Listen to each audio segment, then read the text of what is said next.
guys, welcome back sa ating munting channel. It's me, Glyza Barona Official.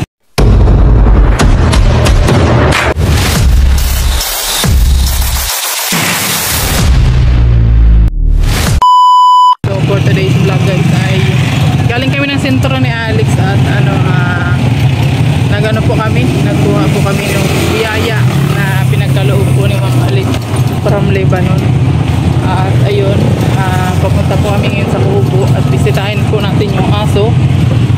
Kawawa naman po yung dalawang aso doon. So ayun guys, bisitahin po namin yung aso doon at ilang araw din po kaming aalis. Hindi po ako makakabisita doon kasi isang linggo po ako sa Bukidnon. Yun, nag-iisip. So muna namin yung aso doon, pakawalan muna namin, ilabas muna namin.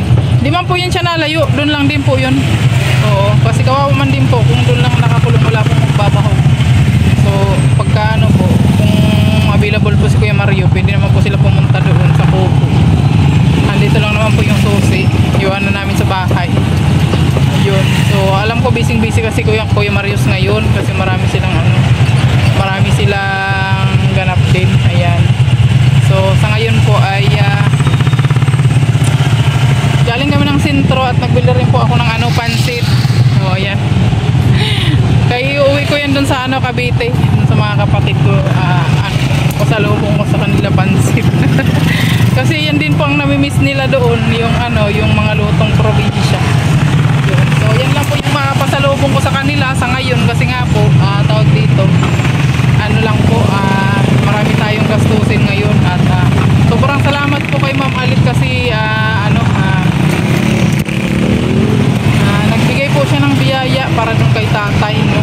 Siya na po yung nag-shoulder. So ngayon po ay hindi na po kami hindi na kami mangutang sa bangko kasi siyempre pag nangutang po tayo sa bangko, dagdag isipin na naman siya, hindi naman po ganun kalaki yung sinisweldo namin. Pero dahil nga malaki po yung atraso namin doon kay tatay, kailangan po namin harapin yung problema na ito. Ayan. So sa ngayon naman po ay okay naman na po yung usapan nila ni Alex at aalis naman po siya na wala na siyang iwanang problema dito para wala na rin po siyang iisipin, diba? So ako tuloy lang din, pagbalik ko dito tuloy lang din po ang buhay. Ayan. So ako na po ang mamamahala sa hacienda ni Dudong Ruel. Ako na ang kanyang taga-pangasiwa. Taga-pangasiwa, ano? Ang lalim nun, guys. So ayun guys, samahan nyo kami ngayon guys at kami ay pupunta na sa Kubo at mamaya po dadaan po kami doon kanila tatay at ibibigay na po namin yung kulang na hiningi ni tatay doon sa kanyang ano ba yun? Tawag doon Danyos yun, yung ating yung perwisyo ba? Oh, yun. So ganoon. Ayan. Alam nyo guys, kasi hindi naman po talaga natin inaasahan yung mga bagay-bagay, di ba? So pasalamat po tayo kay Lord kasi ganun man po yung nangyari. Hindi naman po masyadong napuruan si Alex. Maraming sakit-sakit sa katawan na natamo pero kaya naman po niya. So ngayon po ay pa naman siya, okay pa naman siya, nakakapag-drive na nga siya guys. O diba? Kasi alam nyo guys, yung dinadrive niya ay na lang po talagang para ka na lang din na mamasyal dito kasi tag 20 na lang yung takbo nito. Lagi lang kami nasa top, diba? Ingat na lang palagi, diba? Gano'n naman talagang buhay, diba? Tataya muna daw siya ng luto kung sakaling manalo siya. Kaya dito kami sa lottery. Pag kami nanalo guys ay yung kalahati pa natin isa-charity. Sana manalo na kami.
pumunta na tayo ng kubo at medyo ginabi na kami guys kasi hapon na nga kami umalis ng bahay.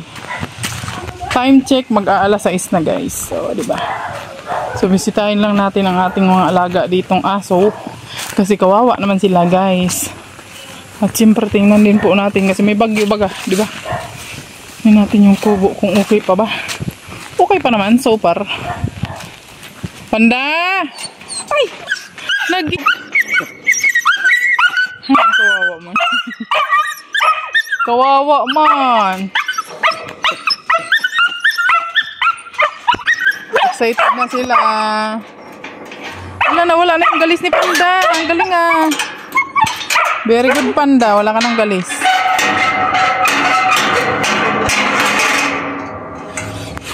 Uy, grabe naman yan.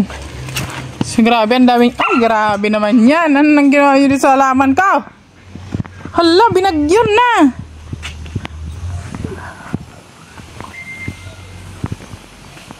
Hala ka. Sinira niyo yung halaman ko. Kakaayos ko lang kaini. Sinira niyo na naman. Nagwala na naman sila. So, ayun guys. Sinira na naman nila. Pagbalik ko na lang siguro. Kasi sinira nila ulit. Pagbalik ko kasi guys, may ano na dito. Ay!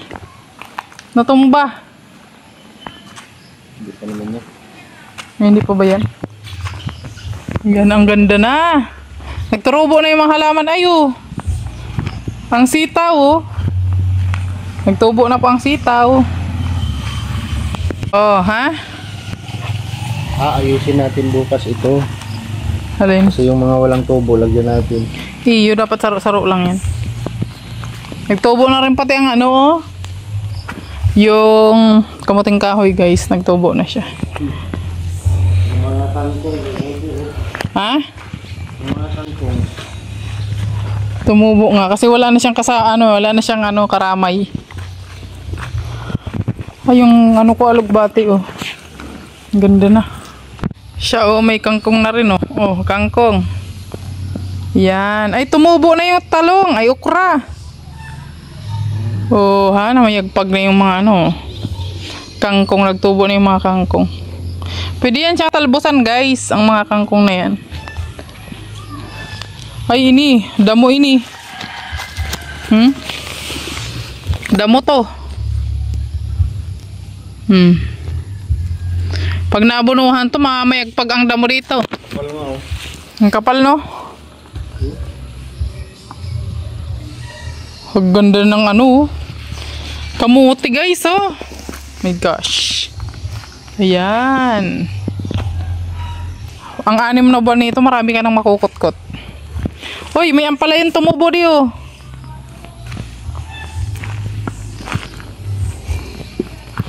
Ang ganda. Dito ampalayan siya guys. Tinaniman na ni Alex ng dyan ampalaya. Nagwala sila ni Panda at So ayusin ko na lang to pagbalik ko siguro. Okay naman dito. Ay, tingnan mo oh yung sombrero. Ginawa nilang tulugan.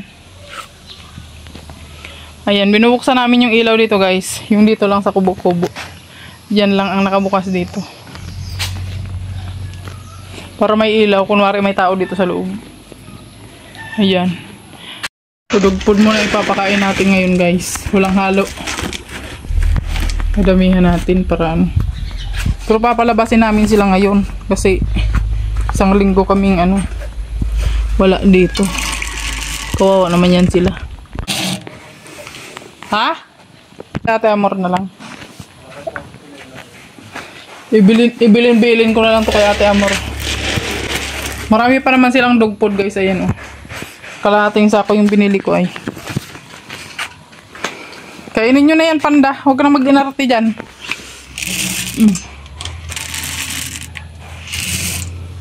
Medyo matigas. Pag lumambot na yung kakainin nila yan.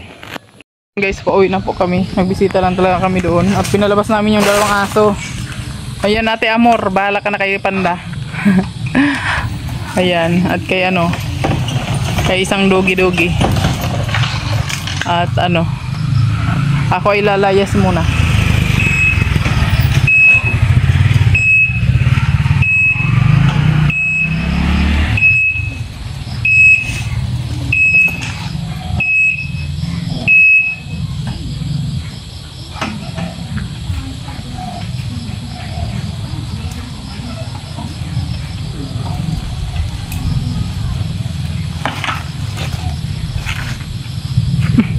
Katulala.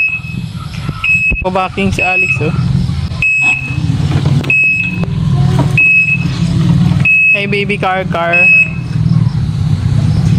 Kami po ay uuwi na at dadaan pa kami kay tatay. At ano ba yan si daddy? Magsisettle pa po kami doon ni tatay. So, ayan. Nabasag ng itlog na binili ko. Nalog-alog na yung itlog. So, ayan. Uwi na kami, guys. At ilang linggo. Ay, bukas punta po kami bukas dito. Bye-bye. Umaga. Bye-bye. Doon lang kayo ha. Bantayin niyo yung kubo. Wawa man, naglabas sila. Bantayin niyo yung kubo ha. Huwag kayong umalis doon. Babalik ako.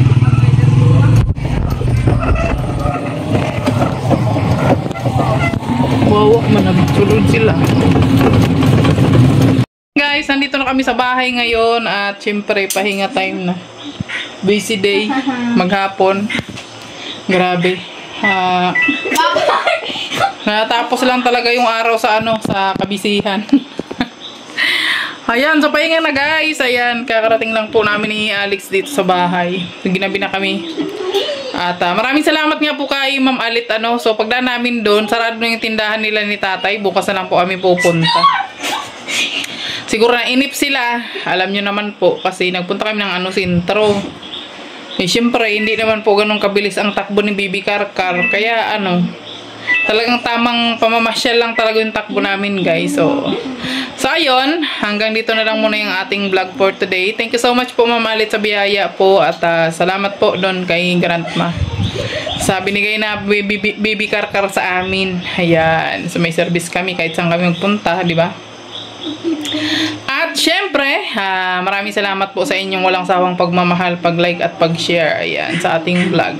Thank you so much po sa nagbigay po ng tulong kay Alex, tulong pinansyal po kay Alex. Maraming salamat po. Ayun. So kahit pa paano po, hindi na kami mangungutang, di ba? At nakaipon man din po tayo. So maraming salamat po sa inyong walang sawang pagmamahal.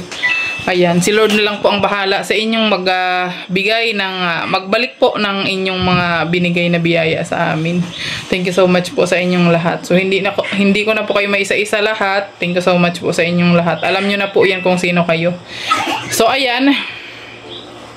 Nabisita na po namin doon sa kubo. Ang mga aso pinalabas muna namin kasi nga kawawa man din po pag laging silang nandun sa loob. At saka sinisira po nila yung halaman.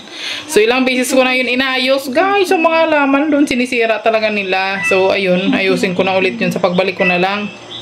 Kaya pinalabas ko na lang muna yung mga aso. Kasi pinapakain man din po yun ni tatay doon sa sa labas. Yung doon sa likod nila, yung nagalaga po kay Wiwi. Ayun, sa kambing. Pinapakain po yon. Kaya so pinalabas ko muna. Ayan. So hanggang dito na lang muna. Huwag po kayong mag-worry doon sa sa aso kasi may nagpapakain po doon kahit wala po ako doon. Kahit hindi po namin napupuntahan. Pinapakain po yun ni tatay. Pinupuntahan po yun ni tatay doon. So ngayon nilabas namin kasi kawawa po din yun doon sa kung hindi maabot ni tatay, di ba? Hindi rin po yun siya makakakain. Pero pag nasa labas, nakakakain po sila. So, ayan, hanggang dito na lang muna yung ating vlog for today. Maraming salamat po sa inyong walang sawang panunood. Ayan, at sa inyong walang sawang pagmamahal, pag-like at pag-share sa ating mga vlog. Thank you so much po sa inyo. Ayan. So, abang-abang po kayo sa ating pag-travel. Ayan. Papuntang Bukidnon. Diba? So, ayan, maraming salamat. God bless you all. Bye-bye po.